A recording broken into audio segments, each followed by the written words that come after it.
You were trying to escape me, which is exactly how you ended up low-key running right back into my arms. You thought you were out here looking for a brand new world to get lost in, when IRL, you were just circling back to the one place you could never truly leave. No cap, I have been waiting for you. On that shelf, in that bookshop, on that screen. You told everyone it was just a story, just something you vibed with. But I know the truth. You didn't pick me because the plot was giving. You picked me because somewhere inside my pages, you found something that hit way too close to home. Something you had never been able to say out loud. Something you thought nobody else knew about you. I did. I always do. So let me pull the receipts on what your favorite book actually reveals about your darkest self. Because the book you return to on repeat is not just entertainment. It's a straight-up confession. If your favorite book is about someone who rejects society, who sees through the performance, who refuses to play the game, then listen carefully. Because I know something about you. You are not actually a rebel. You desperately want to belong.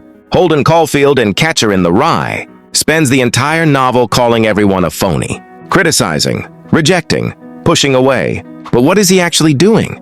He is grieving. Grieving his dead brother. Grieving his lost innocence. Grieving a world that keeps moving when he needs it to stop. The narrator in Fight Club doesn't want to destroy civilization. He wants to feel something real. He wants to matter. He wants to be seen.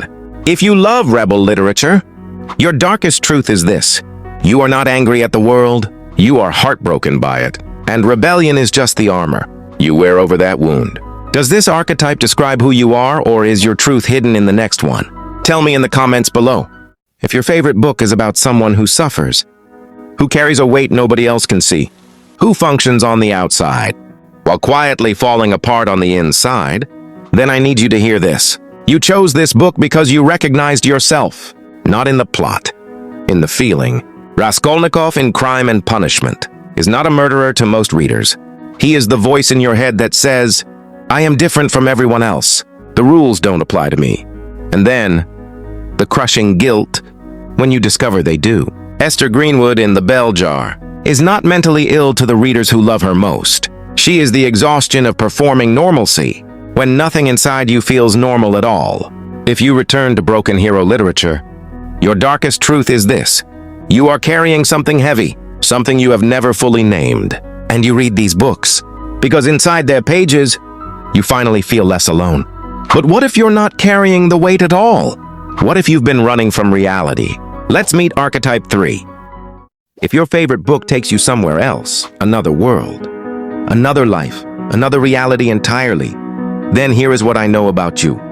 Your real life may contain something you've been avoiding, something you haven't yet found the courage to face. Alice doesn't fall down the rabbit hole by accident. She follows something curious, something that promises that the world is stranger and more interesting than the one she has been given. The children in Narnia don't go looking for a wardrobe. They are running from a war, from evacuation, from loss, from a world that has become too large and too frightening for children to navigate alone.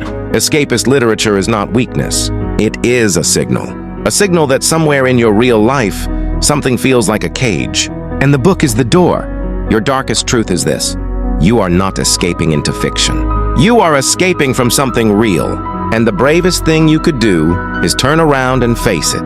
But what if you don't escape at all? What if your favorite stories don't help you run? They consume you instead? Archetype 4, the Obsessive, may reveal your darkest truth yet.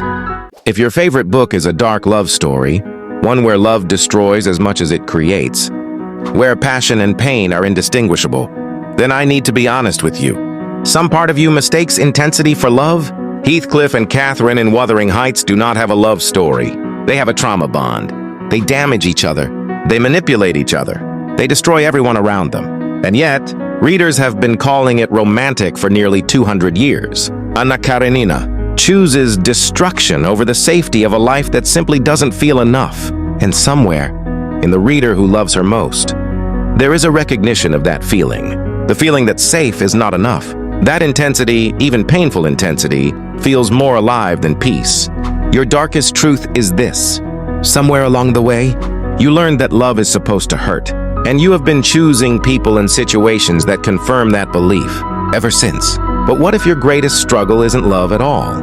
What if it's loneliness hidden behind endless thinking? Archetype 5, the Philosopher, may reveal your final truth.